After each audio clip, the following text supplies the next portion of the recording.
I'm Patty Ann Brown, and you are in the strategy room. When the primetime Fox News debate kicks off Thursday, a lot of attention will be focused on Republican frontrunner Donald Trump. Trump's brash style on the campaign trail seems to be working. Many GOP primary voters, tired of Washington politics, are getting behind the straight-talking businessman's White House run. Here with reaction, we have Democratic strategist Joe Lestingi and Republican strategist Ron Bonjean. Thank you both for joining us. Thanks so much. You know, we've seen several controversies with Trump, and yet, Ron, his support in the polls just keeps on going up. Why is that? Well, that's because I think people are mad as hell at Washington, and Donald Trump is promising to take a wrecking ball to the whole city practically, and they like the way he cuts through all the clutter. But I'll tell you, I think once he gets on the stage, he's going to have to do two things. One is explain his views in a little bit more detail, and two, you know, the other Republicans on stage have an opportunity to challenge his conservative credentials. You know, he supported Hillary Clinton in 2008. He gave to her foundation. You know, he was previously pro-choice. He has advocated for a number of Democratic policies. He called himself a Democrat once. So I think, you know, conservative primary voters are serious customers if they're watching the debate right now, and they probably want someone who's reliably conservative. So he's going to have a little bit of a challenge, I think.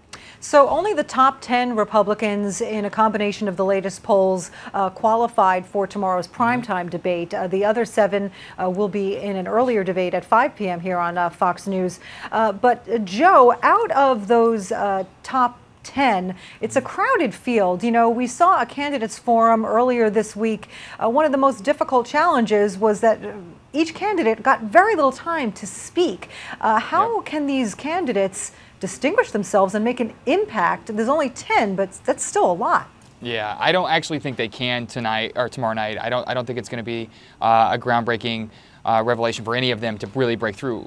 Logistically, this is a serious problem. 10 candidates, each with set time for opening and closing remarks, and then to field a couple questions. It's going to be all over the place.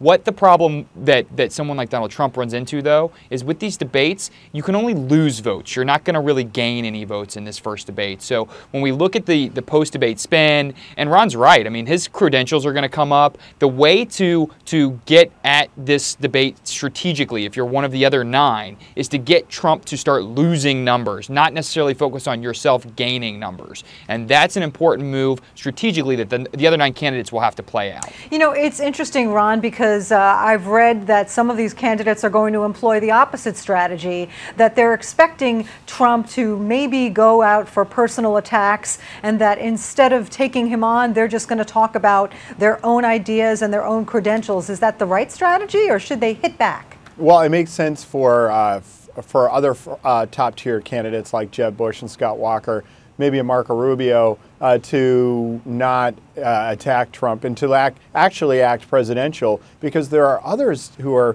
way down there, like, you know, a Mike Huckabee or a Ben Carson or even John Kasich, you know, who need to get more attention. And to do that, attacking Trump may be the way to go, because it would stripping some paint off him could be helpful while also bolstering their conservative credentials.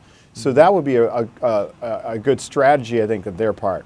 Yeah, we're showing video right now of Ohio Governor John Kasich. He made the cut, as did Governor Chris Christie of New Jersey. Joe, any chance of some of these folks, you know, that just barely squeaked into this primetime debate really coming on?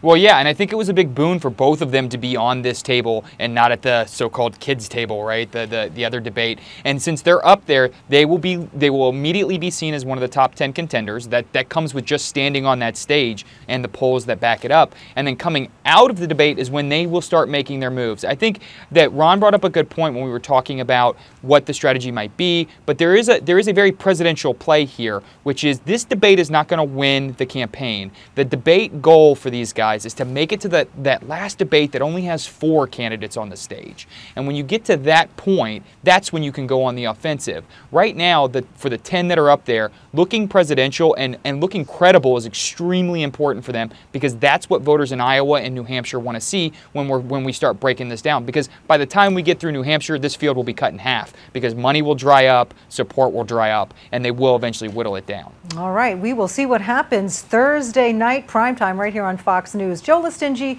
Ron Bonjean, thank you both for joining us. Thanks for having very us. much. And you can check out foxnews.com for more on the 2016 presidential race. I'm Patty Ann Brown. Thanks for watching.